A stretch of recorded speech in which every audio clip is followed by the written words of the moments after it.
Le premier livre de Samuel, chapitre 13. Saül était âgé de 2 ans lorsqu'il devint roi, et il avait déjà régné 2 ans sur Israël.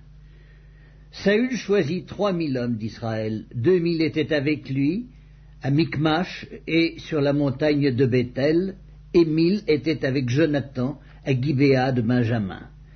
Il renvoya le reste du peuple, chacun à sa tente. Jonathan bâtit le poste des Philistins qui était à Géba, et les Philistins la prirent. Saül fit sonner de la trompette dans tout le pays, en disant « Que les Hébreux écoutent !» Tout Israël entendit que l'on disait « Saül a battu le poste des Philistins, et Israël se rend odieux aux Philistins. » Et le peuple fut convoqué auprès de Saül à Gilgal. Les Philistins s'assemblèrent pour combattre Israël.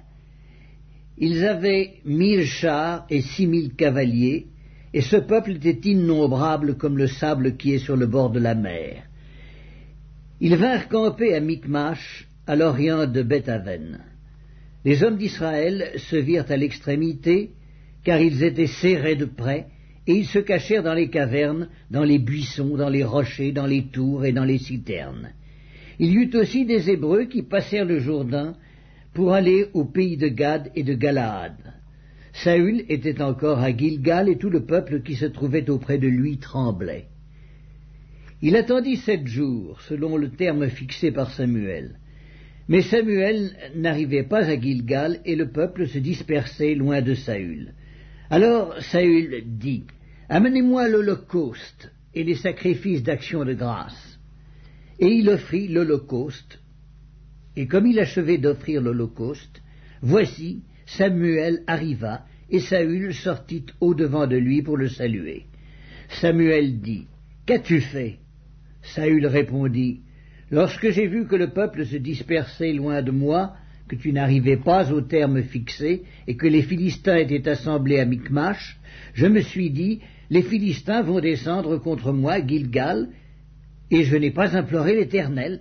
C'est alors que je me suis fait violence, et que j'ai offert l'holocauste. » Samuel dit à Saül, « Tu as agi en insensé, tu n'as pas observé le commandement que l'Éternel, ton Dieu, t'avait donné.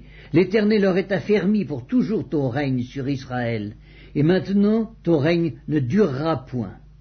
L'Éternel s'est choisi un homme selon son cœur, et l'Éternel l'a destiné à être le chef de son peuple, parce que tu n'as pas observé ce que l'Éternel t'avait commandé. » Puis Samuel se leva et monta de Gilgal à Gibéa de Benjamin. Saül fit la revue du peuple qui se trouvait avec lui. Il y avait environ 600 hommes. Saül, son fils Jonathan et le peuple qui se trouvait avec eux avaient pris position à Géba de Benjamin, et les Philistins campaient à Michmash. Il sortit du camp des Philistins 3 corps pour ravager. L'un prit le chemin d'Ophra vers le pays de Shual, l'autre prit le chemin de Beth-horon, et le 3e prit le chemin de la frontière qui regarde la vallée de Tséboïm du côté du désert.